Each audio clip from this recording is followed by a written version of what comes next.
y delta. Las beta que producen la insulina, alfa el glucagón y las delta la somatostatina. Resulta que en 1869 un médico patólogo, cuando era estudiante de medicina, recién estaba en el 4º año de medicina, identifica las células de Langerhans. Eran unas células que se encontraban entre los acinos pancreáticos. Si pasa no importa porque está contemporizado. Resulta que hasta ese momento solamente conocían del páncreas las células que producían las enzimas pancreáticas, o sea, los jugos pancreáticos. Pero no conocían nada sobre la parte endocrina del páncreas, la que producía las hormonas. La ADS con su microscopio las identifica y ahí queda la cosa. Simplemente comunicó. Desconocía totalmente cuál era la utilidad o la función de esos islotes de Langerhans. Posteriormente, Laguesse, que era un histólogo francés, identifica la función de estos islotes de Langerhans y demuestra que producían hormonas. Un hombre honrado, este histólogo francés, le colocó por nombre islotes de Langerhans, en honor a Langerhans, quien había sido el primero que las había identificado sin saber la funcionalidad de las mismas. Pero algo más les quiero hablar, porque a mí me encanta la historia. Yo hago una pregunta, si les voy a dar la clase, ¿por qué la...? Sí, esa lucecita, porfis, ¿tú la puedes poner por allá para que no me den mis ojos? Esa luz amarilla. Hay una cosa amarilla ahí prendida. Por favor. O ponla por algún lado para que yo no la vea. Bueno, lo que les quería decir es lo siguiente. Uno de los patólogos más famosos del mundo fue Rudolf Virchow, un patólogo alemán, que nos habló de la aterosclerosis, etc. Él fue el profesor y gran inspirador de Paul Langerhans. Desde estudiante era muy aplicado y ni bien terminó medicina, empezó a enseñar en la universidad. A muy temprana edad, él presenta tuberculosis pulmonar y tuvo que aislarse en un determinado lugar hasta que se recuperó.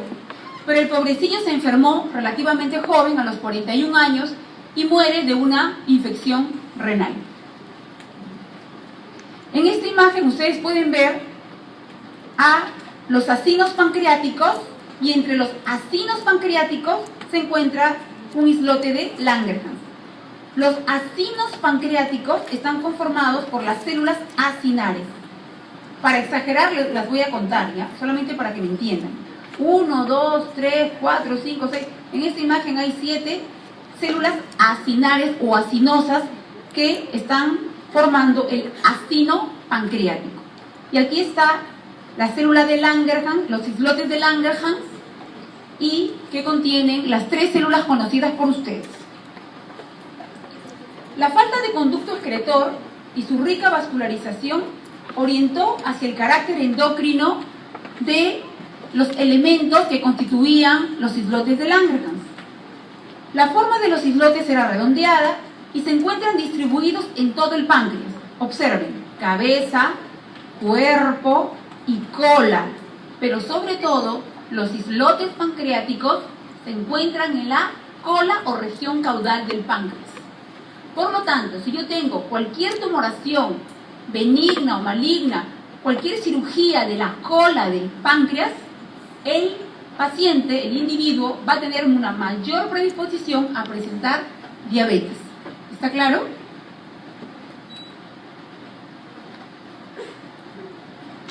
El número de islotes varía entre 600.000 y 2 millones. El peso también varía. La masa de los islotes corresponde solo, fíjense ustedes, al 1% del peso total de la glándula. O sea, los islotes, ¿por qué se llaman islotes? Pues están aislados, son como islitas que aparecen por allí entre los acinos pancreáticos. La unidad anátomo-funcional del páncreas endocrino son los islotes de Langerhans. Islotes de Langerhans. ¿Cuál es la unidad anátomo-funcional de la glándula tiroides? Empieza con F.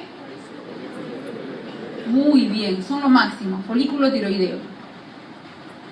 Y los islotes de Langerhans tienen no solamente las 3 células conocidas, tienen el polipéptido pancreático u otras, pero de menor importancia.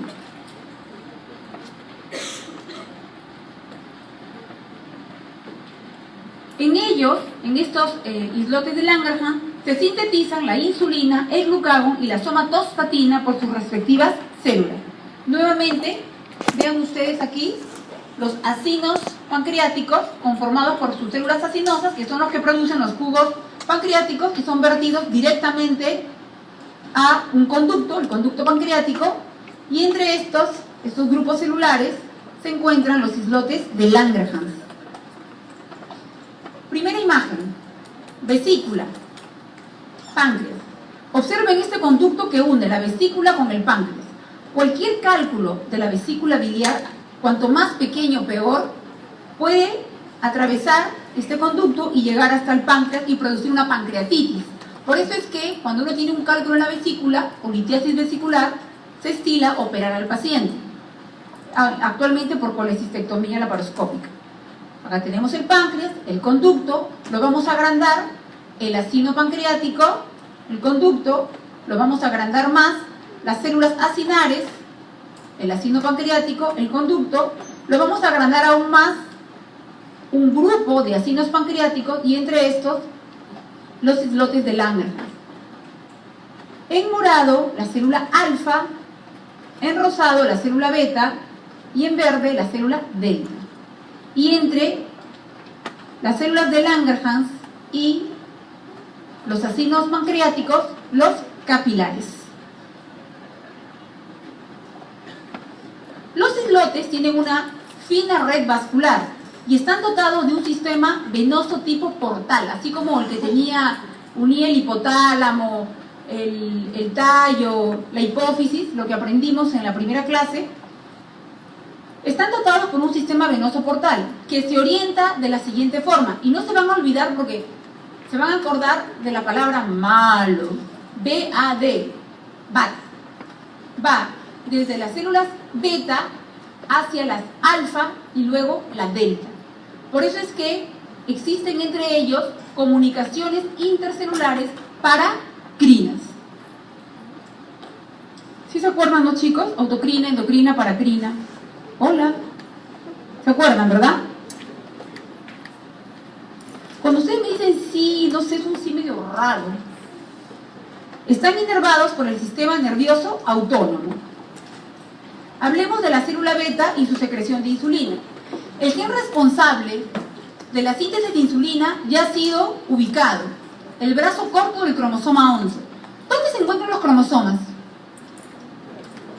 ¿Dónde? Hola. ¿Dónde se encuentran los cromosomas? No me acuerdo. Ya no los voy a ver. ¿Dónde se encuentran los cromosomas? En el núcleo. ¿En el núcleo de dónde? ¿De qué células? Muy bien, me encantó el grupo que respondió. En todas nuestras células. Cada una de nuestras células, chicos, tiene su... ¿cuántos pares de cromosomas tenemos? ¿Cuántos? 23 pares de cromosomas. ¿Y qué? ¿Son somáticos? A ver, háblenme un poco. Hola. Eso ustedes lo saben, siéntense seguros de ustedes mismos. ¿Es correcto lo que dice su compañero? 22 somáticos y un par de sexuales. ¿Es correcto? ¿Las mujeres qué somos? ¿Y los hombres? XY. Muy bien. Entonces, ¿y el ADN dónde está? ¿Dónde está el ADN? Hola. Oigan, en coro, chicos, están en tercer año, ¿ah? ¿Pero en qué parte del núcleo? ¿Quién contiene al ADN? No, los cromosomas. Ok, ¿cuál de las organelas de la célula, cuál de las organelas tiene su propio ADN? Ah, ya, suficiente. Con eso me han vuelto a conquistar. Ay, son lindos. Me encanta cuando contestan. Ah. El primer péptido de la síntesis de insulina es la pre-proinsulina. Pre-proinsulina. En el retículo endoplásmico se pliega, fíjense ustedes, se pliega con dos puentes disulfuro formándose la proinsulina. Acá está la proinsulina, unida por dos puentes disulfuro. Y esta proinsulina es la madre, repito, es la madre del péptido C y de la insulina. Como que no me quiere obedecer. Ya. Repito, preproinsulina, proinsulina, péptido C e insulina. La cantidad de insulina que se produce es idéntica a la cantidad de péptido C que se produce. Son equimolares. Entonces, si ustedes desean saber cuánto de reserva de insulina me queda en el páncreas, en la célula beta, tienen que dosar el péptido C, no la insulina, porque la insulina se degrada en el hígado, mientras que el péptido C no se degrada en el hígado, es inactivo. Entonces lo que tienen que dosar ustedes es el péptido C. En el aparato de Golgi se estructura una membrana alrededor de un número de moléculas, constituyendo un gránulo de insulina. Y así se va a guardar la insulina momentáneamente en la célula beta, en forma de gránulos de insulina. Por acciones proteolíticas, la proinsulina genera cantidades equimolares y adicionalmente existe la captación de zinc, formándose moléculas de zinc-insulina. En una sola diapositiva les he puesto el resumen de cómo se secreta la insulina. Una vez formada la insulina, ¿cómo se secreta?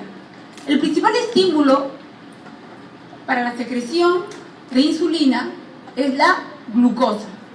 Fíjense ustedes arriba y a la izquierda.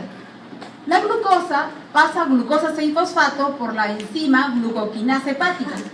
Perdón, glucoquinasa de las células beta, porque también hay glucoquinasa hepática. Y ahora les voy a decir para qué sirve. Entonces la glucosa se transforma en glucosa 6-fosfato, ingresa al ciclo de Krebs en la mitocondria y produce ATP. El incremento de ATP va a hacer que los canales de potasio se cierren e inmediatamente los canales de calcio se abran.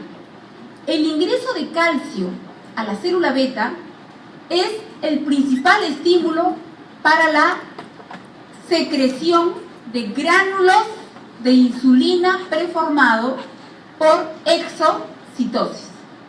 ¿Listo? Ahí lo tienen copiado, lo tienen grabado con mi linda voz, ya lo van a escuchar. Entonces, la progresión de esos gránulos, ahí está, la progresión de los gránulos hacia la membrana plasmática se hace a través de microtúbulos que son impulsados por filamentos ciliares contráctiles. Los gránulos se fusionan a la membrana celular y son secretados por exocitosis. ¿Con qué otro nombre se conoce a la membrana celular? Hola. ¿Con qué otro nombre se conoce a la membrana celular? Oh, ya murió esta cosa.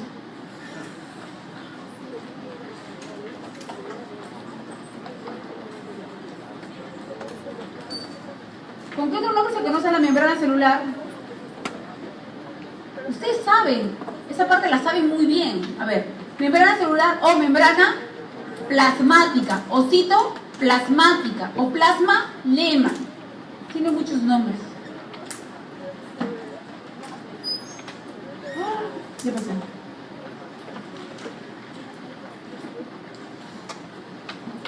¿Cómo se regula la secreción de insulina?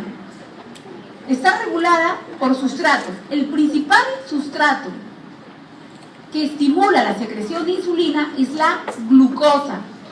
En segundo lugar, los aminoácidos. Y ocupando el tercer lugar están los ácidos grasos y los cetoácidos. Interviene también en la secreción de insulina el sistema nervioso autónomo, las hormonas, que ahora les voy a mostrar una lista de ellas, y señales paracrinas.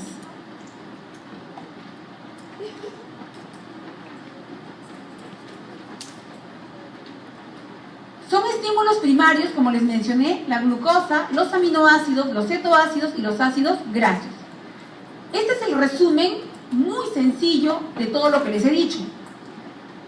Al metabolizarse cualquiera de estos sustratos, a la cabeza la glucosa, se incrementa la concentración de ATP que inhibe los canales de potasio, cerrándolos, y favorece el influjo de calcio, el paso de calcio a través de sus canales. La presencia de calcio en la célula beta es el principal estímulo para la exocitosis. Son agentes potenciadores de la secreción de insulina, el glucagón, la incretina GLP-1, otra incretina, el péptido inhibidor gástrico. Las incretinas y el glucagón estimulan a la secreción de insulina.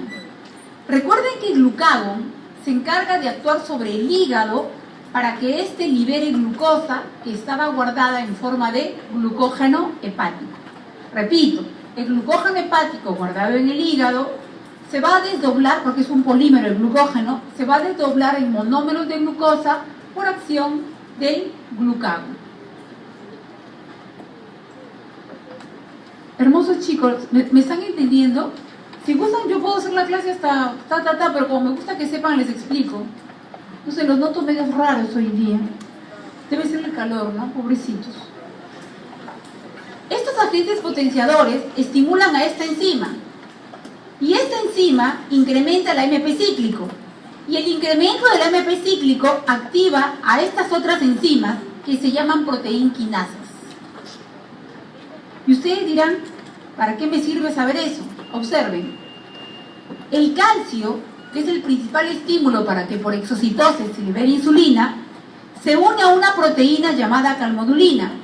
Esta calmodulina interactúa con otras proteínas, como la proteinquinasa, que activa el citoesqueleto promoviendo la síntesis de miosina para formar los famosos cilios contráctiles, que son los que van a impulsar o expulsar a los gránulos de insulina. Estos neurotransmisores, adrenalina, noradrenalina y somatostatina, actúan como inhibidores. Ejercen su efecto modulando el metabolismo del inositol, generando diacilglicerol, que regula la activación de las proteinquinasas. En otras palabras, las catecolaminas que allí están inhiben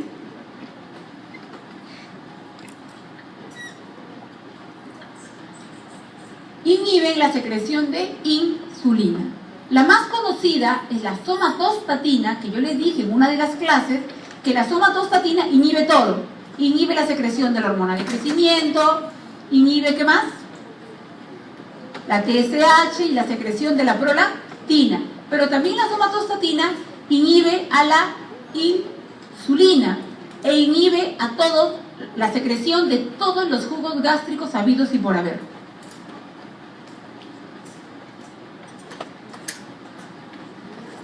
¿Cómo más se regula la secreción de insulina? Interviene el sistema nervioso autónomo. El parasimpático, recordemos al nervio vago, estimula la secreción de insulina. Repito, el parasimpático, recordemos al nervio vago. ¿Qué número de pares el nervio vago? Qué lindo, ya. La estimula. Y el simpático tiene doble efecto. Presten atención. Es fácil, depende de sus receptores. La estimulación de los alfa-2 receptores inhibe la secreción de insulina, mientras que la estimulación crónica de los beta-2 receptores, aquí está, la estimulación crónica de los beta-receptores incrementa la secreción de insulina. ¿Quiénes creen ustedes que permanentemente tienen secreción de insulina? ¿Quiénes? ¿Qué personas? ¿O qué tipo de personas? Los obesos. Aquellas personas que tienen la barriguita de Papá Noel, producen muchos ácidos grasos. Los ácidos grasos libres compiten con el receptor de insulina. La insulina va feliz a su célula y no puede entrar, porque el bandido, el ácido graso, ha ocupado su lugar, ha ocupado su receptor.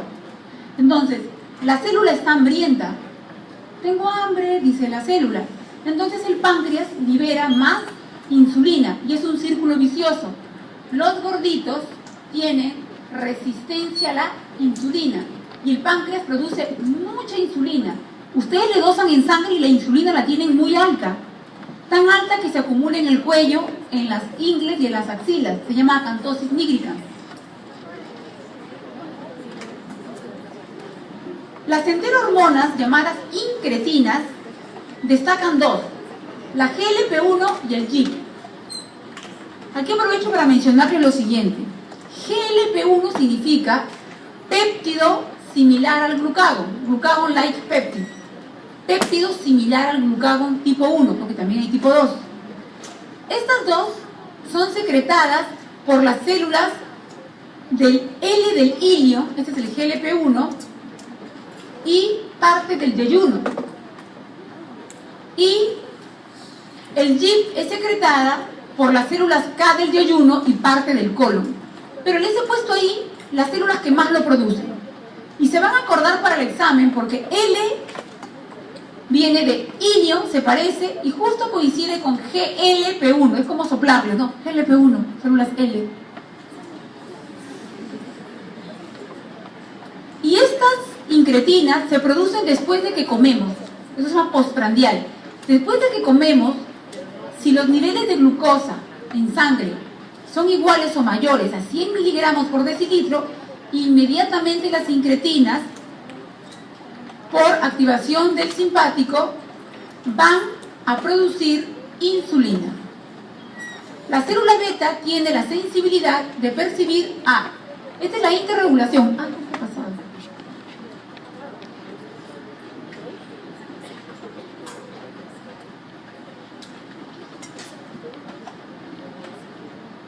Entonces ya saben ustedes que cada vez que almuercen, sus incretinas van a actuar haciendo que las células beta liberen insulina. La interregulación entre glucosa e insulina es capaz de mantener los niveles de glicemia en un estrecho margen fisiológico. La célula beta tiene la sensibilidad de percibir pequeños cambios de glicemia. Ustedes dirán, ¡ay, qué exageración! 101 y ya libera insulina, respondiendo de inmediato con una secreción de insulina. Si ustedes se comen ahorita un plato, ¿qué un plato? Se comen, por ejemplo, un helado, luego un pedazo de torta, y de ahí terminan con una limonada súper dulce, azucarada, pues va a haber un pico de insulina intenso. Pero si se comen un carbohidrato que tiene fibra, una manzana con cáscara, porque si la pelan se comen el azúcar de la manzana, o se comen, por ejemplo, un plato de frijoles con su cascarita y todo, ambos son carbohidratos, el dulce y la fibra, pero como tiene fibra, la liberación de insulina va a ser más lenta. Así es que esto se llama índice glicémico, una característica inherente a los carbohidratos. Muy bien.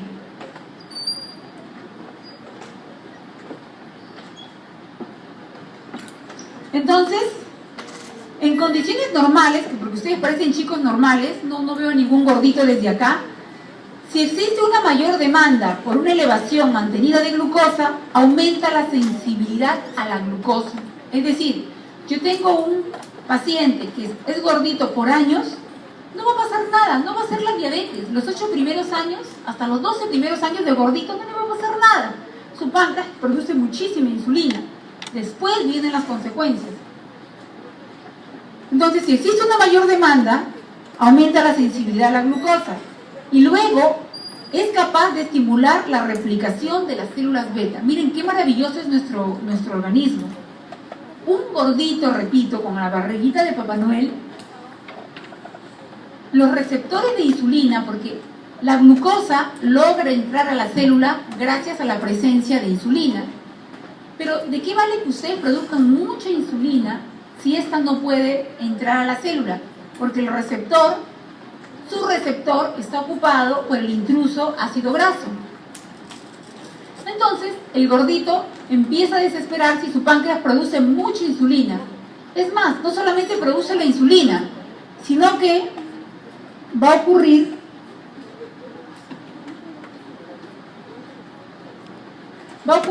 la replicación de las células beta. Esto es porque es una persona aparentemente sana. Estos efectos tienen una distinta secuencia en el tiempo. En segundos responde a los cambios de la glicemia. Ustedes comen algo, como son jóvenes y son sanos, inmediatamente su páncreas produce insulina. En minutos aumenta la sensibilidad y en semanas se adapta incrementando la masa celular. Repito, si ustedes se acostumbran a ser gorditos y a ser comelones, sus células beta son buenas con ustedes, porque se van a replicar, va a incrementarse la masa. Pero esto tiene un punto de quiebre entre el 8º y año 12. De allí es que aparece la diabetes.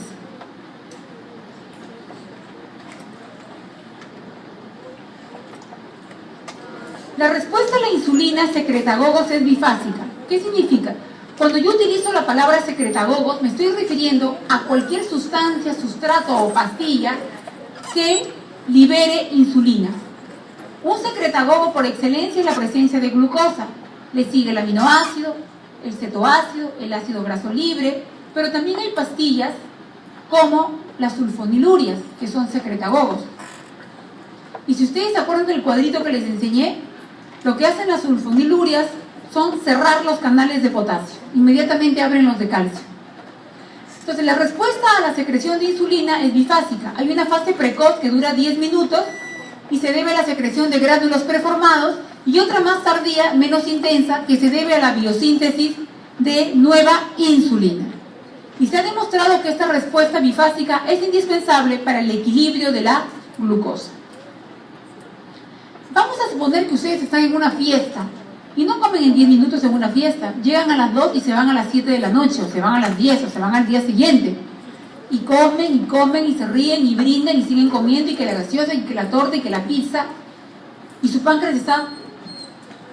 ¿Por qué creen que las personas que comen a cada rato y pican, y pican, y pican? Pero doctora, yo no como. No, ¿qué vas a comer? Si comes todo el día. Comer en su cerebro es sentarse en una mesa con los cubiertos, pero esta persona pica, y pica, y pica. Y de repente esta persona termina siendo diabética, porque su pobre páncreas no lo deja descansar. El pobre está que trabaja, y trabaja, y trabaja.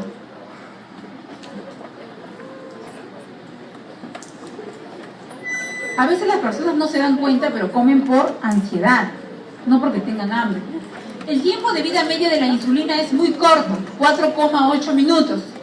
La insulina, fíjense ustedes, es degradada en el hígado y algo en el riñón, pero el péptido C no es degradado en el hígado.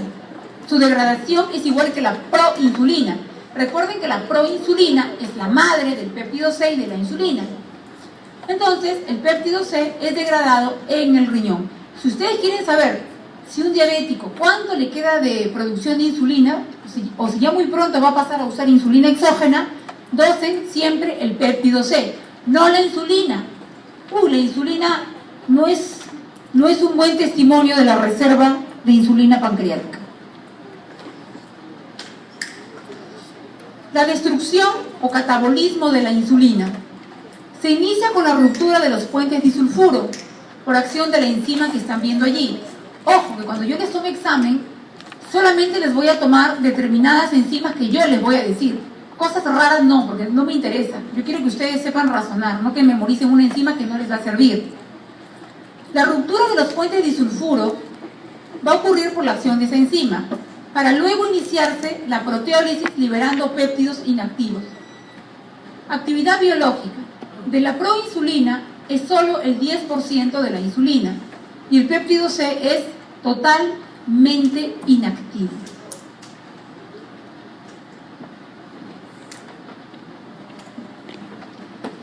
Esto es lo que les dije, la medición del péptido C. Pueden hacerlo en ayunas o pueden hacerlo con estímulo del glucagón.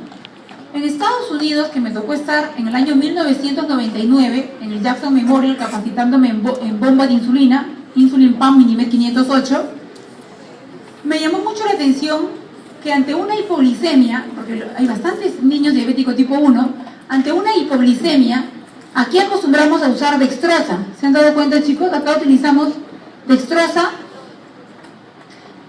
a la avena, ¿no? Se ponen 3 jeringas de 20 centímetros cúbicos y se administra la dextrosa. Pero allá utilizan su ampolla de glucagón, que los propios niños se lo administran ya sea intramuscularmente en la nalga o en el muslo. Y ya viene precargada el glucagón, ya viene precargado. Simplemente el niño lo saca el capuchón y se inyecta el glucagón. ¿Y qué es lo que hace el glucagón? Se lo dije hace un rato. ¿Qué hace el glucagón en el hígado?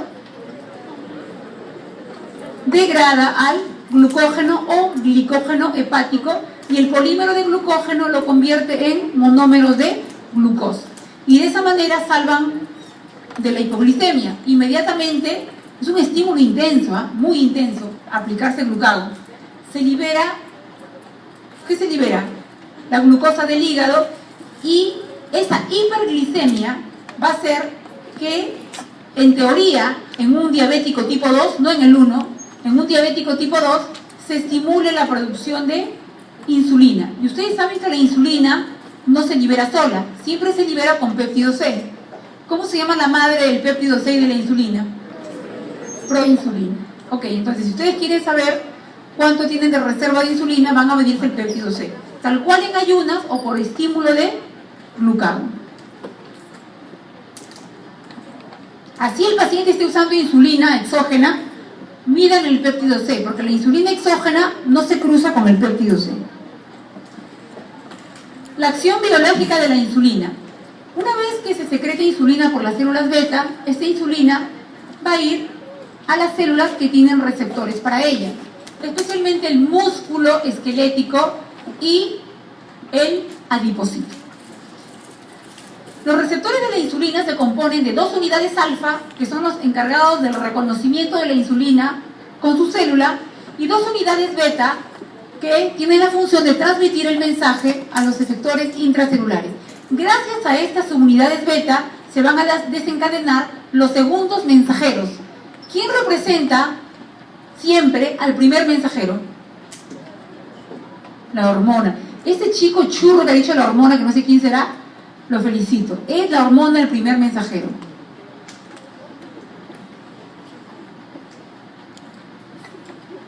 Los receptores son degradados y resintetizados continuamente. El número de receptores, a ver, quien me interpreta esto, lo aplaudo. ¿Qué significa? Ojalá que no pases, no lo regreso. El número de receptores está contrarregulado en forma negativa por la concentración de insulina. ¿Eso qué significa? ¿Qué significa eso, chicos?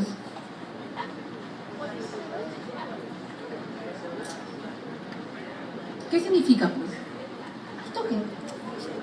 ¿Qué va a suceder si hay mucha secreción de insulina en la sangre? ¿Qué va a suceder con el número de los receptores? ¿Aumenta o disminuye? Disminuye, muy bien, excelente. Eso sucede en los gorditos. Los gorditos tienen muchos ácidos grasos libres, que son unos bandidos porque ocupan el lugar del receptor de la insulina. Entonces, producen gran cantidad de insulina, tienen hiperinsulinismo, pero disminuyen los receptores de la insulina. ¿Ok?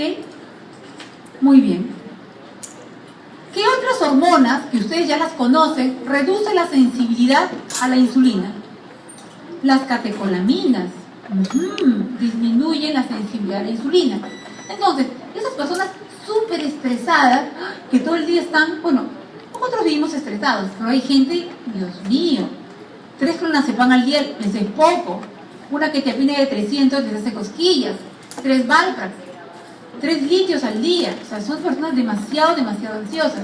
Una persona súper estresada o que tiene un jefe que lo maltrata, que lo estresa, que lo hace sentir mal, ese pobre hombre va a tener las catecolaminas en el cielo. y va a terminar siendo diabético, porque el gatillo desencadenante de la diabetes es el estrés. El glucagón, ya les expliqué por qué. La hormona de crecimiento. La acromegalia es por un tumor que produce hormona de crecimiento. La hormona de crecimiento en exceso produce resistencia a la insulina y los acromegálicos terminan siendo diabéticos. Los corticoides también por resistencia a la insulina. Los asmáticos tienen más riesgo de presentar diabetes. Los estrógenos, la progesterona, el lactógeno placentario. ¿Se acuerdan que les hablé del lactógeno placentario? ¿Qué otro nombre tiene el lactógeno placentario? Ay, solo más me van a hacer llorar, ¿ah? Estoy envejeciendo. Somatomamotropina coriónica humana. ¿No es cierto? Muy bien. Entonces, ya les hablé en la clase pasada que esta hormona que se produce exclusivamente en la placenta y que debe dosarse, ¿en qué mes a qué mes se hace el descarte de diabetes gestacional? Muy bien, que más o menos corresponde a qué semana? 24-28, ya, excelente. Entonces, esto es un supuesto mecanismo de beneficio para el feto, porque el exceso de glucosa de la madre le va a pasar al feto, pero la pobrecilla puede terminar siendo diabética.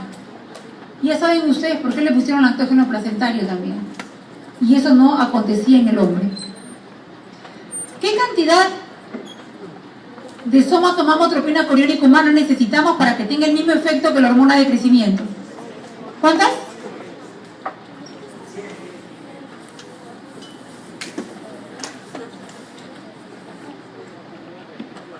Si yo les dijese que hoy día es mi cumpleaños, ¿qué regalo se les ocurriría hacerme?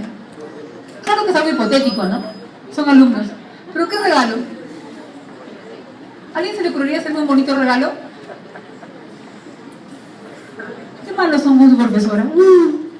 Receptores de insulina. Se ha podido establecer que el bioefecto máximo de la insulina se puede mantener aún con una concentración del 10% de receptores. Fíjense, chicos, lo que esto significa. ¿Qué significa eso? Que el gordito, que ya tiene 8 años de gordito, le mide la glucosa. ¿Cómo creen que ese gordito, la insulina le va a salir altísima, pero cómo creen que pueda salir su glucosa? ¿Normal o baja? De Ripley.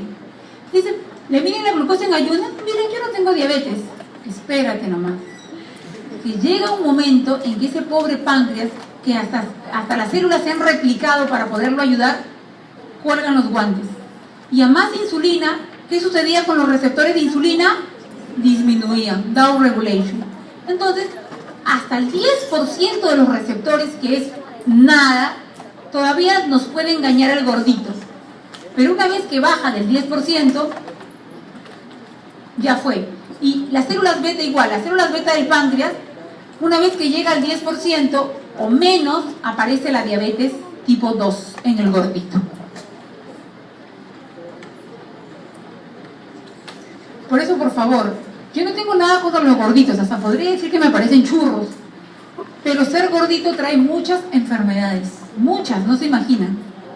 Esa grasa abdominal es la traicionera. Hay gente que aparenta ser delgada, pero miren en la cintura. Más de 80 centímetros en la mujer, riesgo de diabetes, hiperinsulinismo y todo lo que estoy hablando. Y en el hombre, mayor o igual a 90 centímetros. He traído mi centímetro. ¿Quieren un voluntario acá? ¿Sí? A ver, ¿qué voluntario le pido en la cintura? Ya, mejor no, mucho roche. La unión de la insulina al receptor genera la autofosforilación de las unidades beta.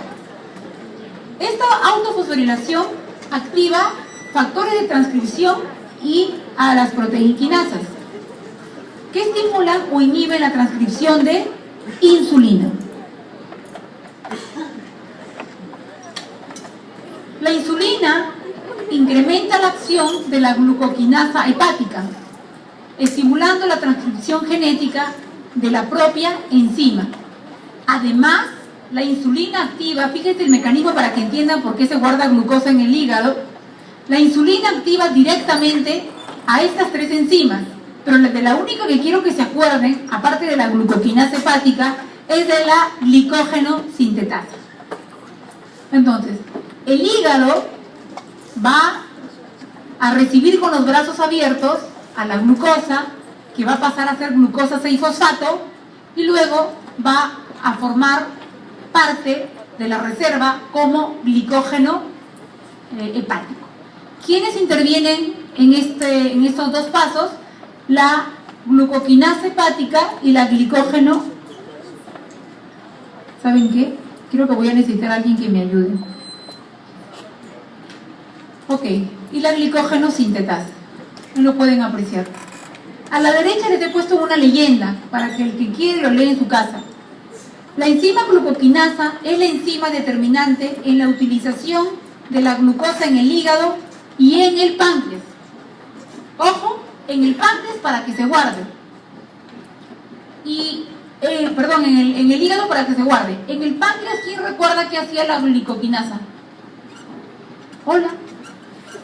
¿Qué hacía la glicoquinasa en el páncreas? Hagan memoria. Llegaba la glucosa, el GLUT2 la recibía, la glucosa pasaba a glucosa 6-fosfato por acción de qué enzima de la... ¿Qué hacía la glicoquinasa en la célula beta? ¿Qué hacía? ¿Qué hacía la enzima allí? ¿Qué acción tenía? ¿Qué paso mediaba? La glucosa llega, pero ¿en qué se transforma la glucosa? Glucosa 6-fosfato, y de esa manera entra, ¿a dónde? A la mitocondria, ¿verdad? Al ciclo de Krebs. Esta enzima fosforila a una molécula de glucosa, utilizando una molécula de ATP para la formación de glucosa 6-fosfato. La glucosa fosforilada no sale de las células del hígado. ¿Qué hace la insulina? Inhibe a estas dos enzimas que son responsables de la movilización de sustratos endógenos, ácidos grasos desde el adipocito y glucosa desde el hígado.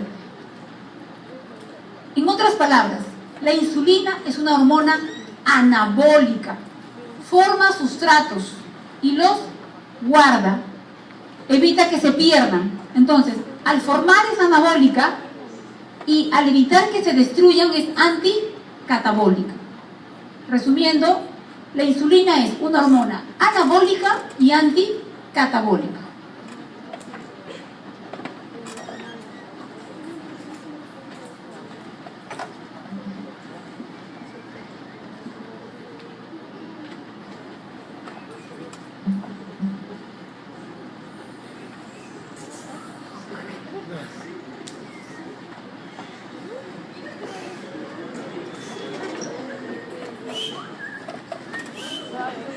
Chicos, por favor, ¿no se dan cuenta que es un chico anabólico, anticatabólico? Ya.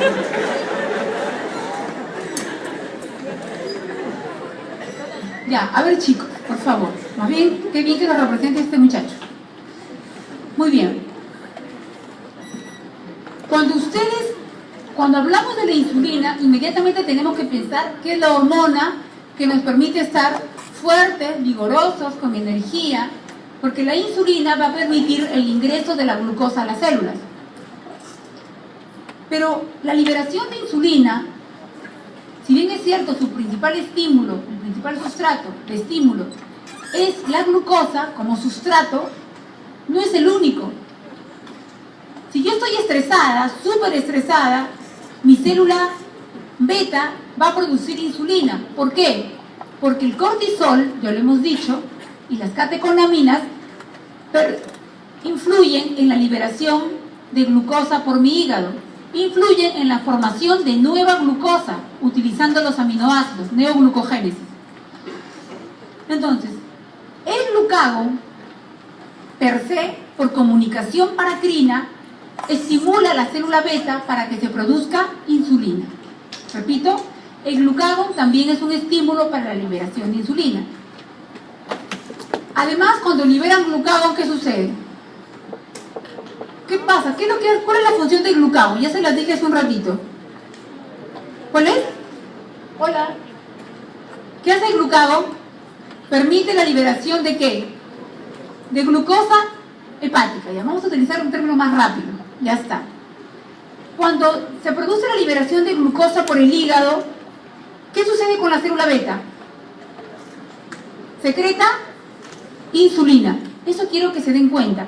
Es un mecanismo permanente. Glucagón, insulina. Glucosa, glucagón, insulina, glucosa. Y es un círculo permanente.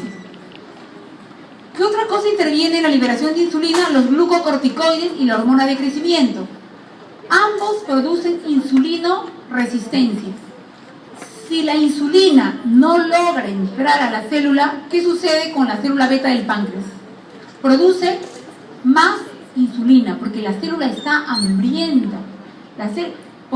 ¿Y qué sucede con la glucosa? La glucosa en apariencia está normal por la gran cantidad de insulina, pero el gordito termina con la insulina en el cuello, en las axilas y en las ingles. Parece carca, acantosis nigricans. Luego aparecen los famosos lunares de carne, que no son lunares de carne, acantosis nigricans grado 3. Siguiente. Entonces, ¿qué hace la insulina? Ya les dije que es anabólica y anticatabólica. Guarda sustratos y evita que se pierdan. Por lo tanto, deprime la glicogenólisis, evita que se desdoble el glucógeno en monómeros de glucosa, inhibiendo la enzima glucosa fosfatasa. Deprime la neoglucogenia, es decir, que se forme glucosa utilizando aminoácidos u otras vías distintas a la de la glucosa, y en consecuencia va a frenar la producción hepática de glucosa. Porque... ¿tienen clase ahorita? ¡Ah! Isaac, ¿dónde estás? No me dijiste que tenías clase. ¿A qué hora tienen clase? ¿4:40? ¿4:50? ¿Y qué hora es? Ay, no sean mentirosos. ¿Qué hora es? Ah, ya, entonces me voy a apurar. Ya, gracias por tu ayuda. Voy a hacerlo más rápido. Oigan, de todos se ríen estos chicos. No, bien, gracias. Qué chico para lindo. Muy bien. La neoglucogenia se reduce, ya, presten atención entonces, pay attention. La neoglucogenia se reduce porque frena el catabolismo muscular. O sea, frena la destrucción del músculo e inhibe las enzimas responsables del paso del fosfenolpirúvico a glucosa. En el metabolismo de los lípidos, favorece la síntesis de triglicéridos y su destrucción. Por eso es que aparece el famoso hígado graso. Si ustedes le piden una ecografía a los gorditos, todos tienen hígado graso, todos. O una persona que tiene la cintura mayor de 80, mayor de 90 en el varón, tienen también hígado graso. Ácidos grasos libres, disminuye su concentración en el plasma y disminuye su entrega al hígado. Por lo tanto, no hay sustrato para formar cetoácidos o cuerpos cetónicos.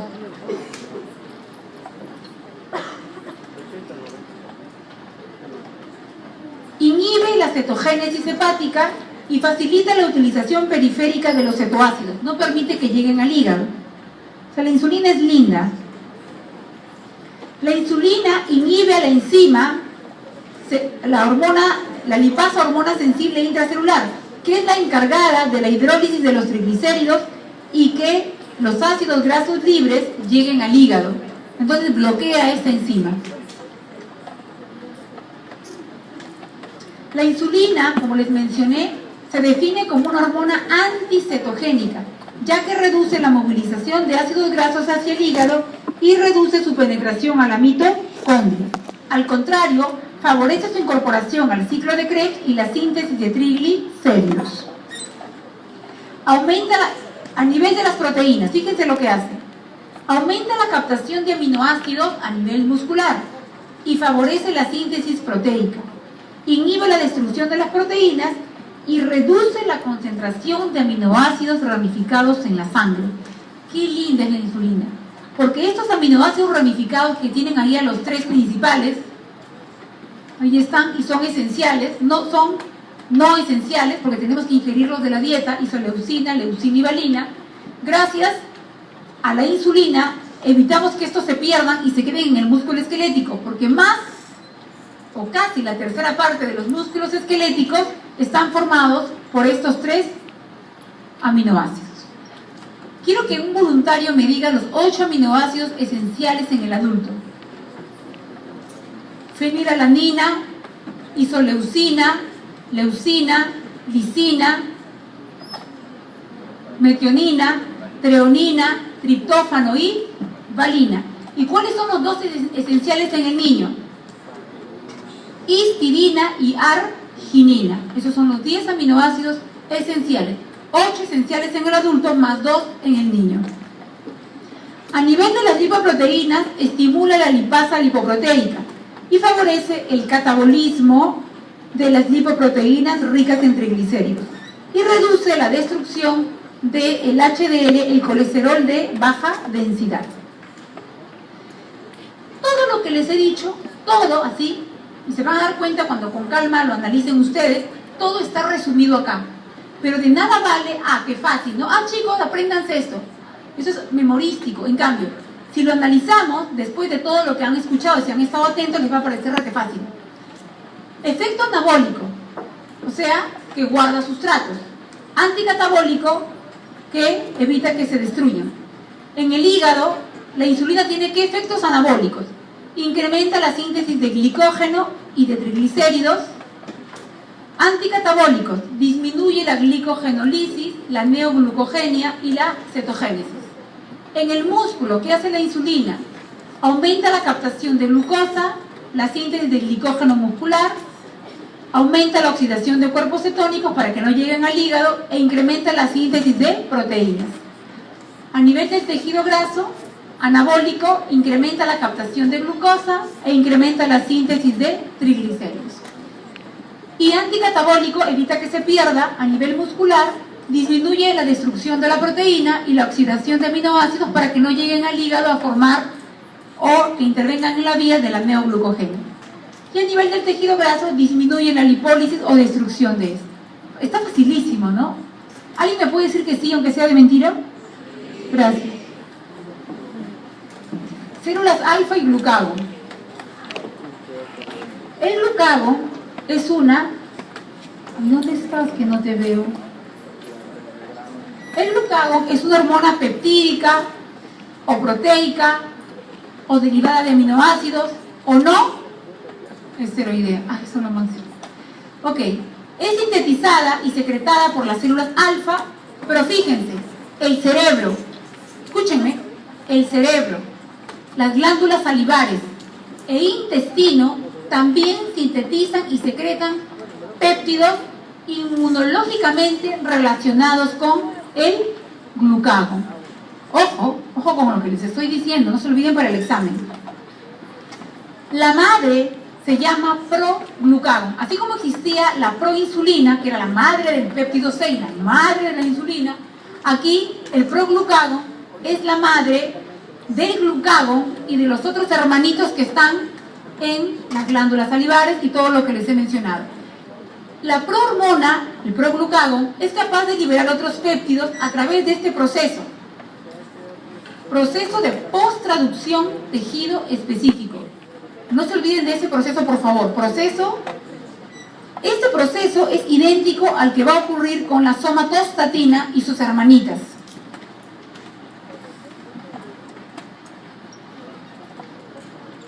El páncreas sintetiza predominantemente glucagón. ¿Cómo se llama el proceso? Proceso de posttraducción tejido específico.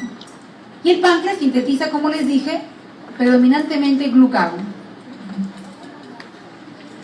Síntesis de glucagón. El intestino no sintetiza glucagón. En cambio, fíjense lo que sintetiza. Esas 4 que están leyendo allí, pero yo me voy a detener solamente en una, en la GLP-1. La GLP-1 y la GLP-2 son incretinas, y ya les dije que las incretinas se liberan inmediatamente después de que ustedes comen, para que se libere insulina por las células beta. Entonces, la GLP-1 les dije que, ¿qué significa GLP-1, péptido similar al glucagón. Like es similar en inglés. Péptido similar al glucagón. Quiere decir que el GLP-1 y las otras tres que ven ahí son hermanitas del glucagón. ¿Cómo se llama la mamá de esas hermanitas? Proglucagón. El glucagón actúa en el metabolismo de sustratos energéticos. Y ya saben que el GLP-1 es la señal más importante después de que ustedes comen. La secreción del glucagón también está interregulada por sustratos como la glucosa. ¿Pero cuándo? ¿Cuando está elevada o cuando está baja la glucosa? Cuando está baja la glucosa. Muy bien.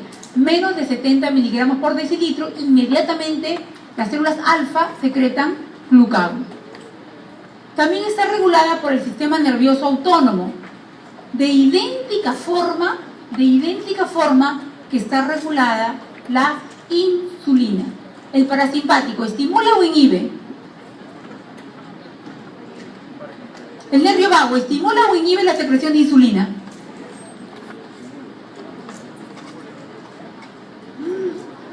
Estaban hermosos, bellos. El parasimpático, ¿estimula o inhibe la secreción de insulina? Estimula, muy bien. Y el simpático va a depender de su receptor. El alfa, ¿estimula o inhibe? Inhibe. ¿Y el beta? Ok, ese mismo efecto va a suceder con el glucagón. En eso sí son idénticos. Otras hormonas que influyen sobre el glucagón son la somatostatina. La somatostatina inhibe la secreción de glucagón.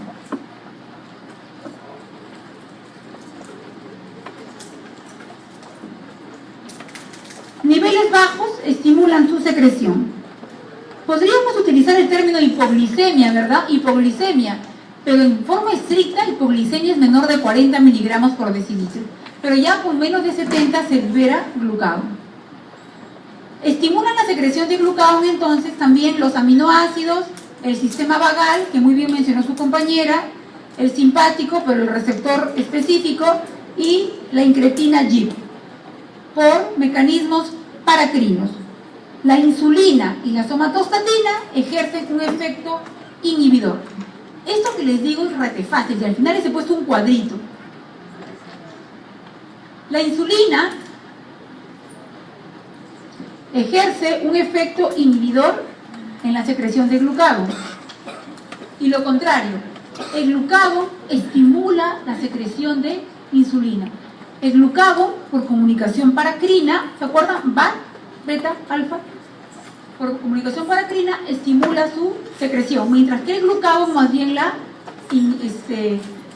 revés, la insulina la inhibe y el glucagón la estimula. Y la somatostatina inhibe a todo, a las otras dos, al glucagón y a la insulina. Este es un mecanismo. La falta de inhibición de la secreción de glucagón en condiciones de hiperglicemia, porque supuestamente cuando hay hiperglicemia no debiese haber secreción de glucagón, pero a veces ocurre. Esto se debe a una reducción de efecto inhibitorio de la insulina. Entonces, ¿cuándo acontece eso? Cuando un paciente, por ejemplo, ya está disminuyendo sus células beta y no tiene buena producción de insulina. El glucagón parece ser degradado en el riñón. En la insuficiencia renal existe elevación de los niveles séricos de glucagón. Igualmente se han identificado receptores específicos para el glucagón y es una hormona catabólica. Hace todo lo contrario a la insulina y tiene importante función en la movilización de sustratos. Estimula la neoglucogenia, la glucogenólisis, todo lo contrario a la insulina. La insulina se mataba por producir sustratos y guardarlos. En cambio, en este caso el glucagón con utilizarlos. Activa la lipólisis, todo lo contrario a la insulina.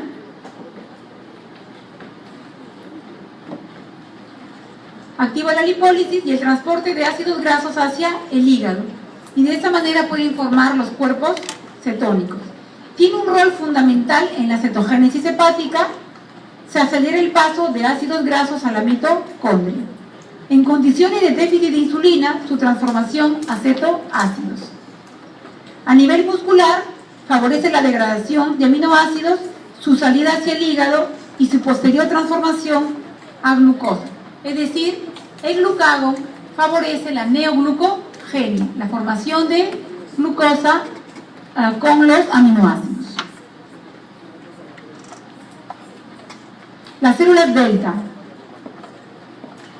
La somatostatina fue originalmente aislada del hipotálamo, pero fíjense dónde pueden estar. Pueden encontrarse en el sistema nervioso central, en el intestino, en las células delta de la mucosa gástrica, intestino delgado, colon y los islotes de Langerhans. En otras palabras, así como las células delta se encuentran en el páncreas, también pueden encontrarse en todo lo relacionado con el tubo digestivo.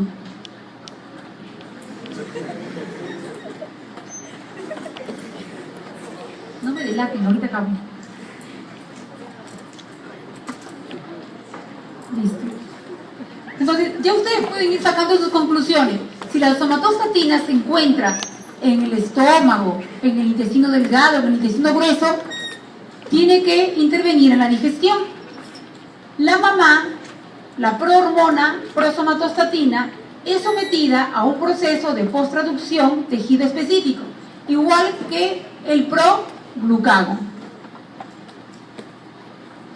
La localización de la somatostatina en los órganos relacionados con la digestión ha sugerido que juega un rol en el equilibrio de los nutrientes.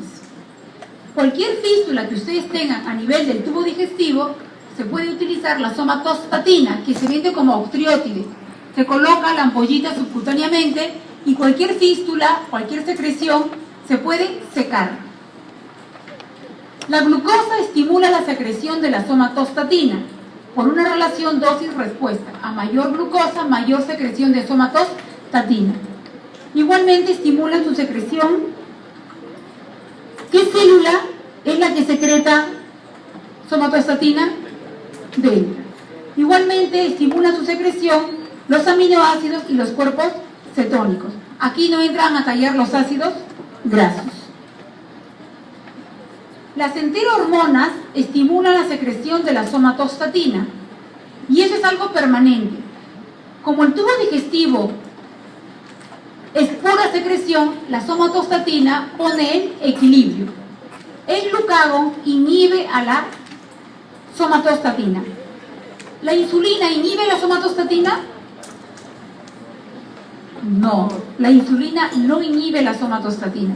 El glucagón sí inhibe la somatostatina.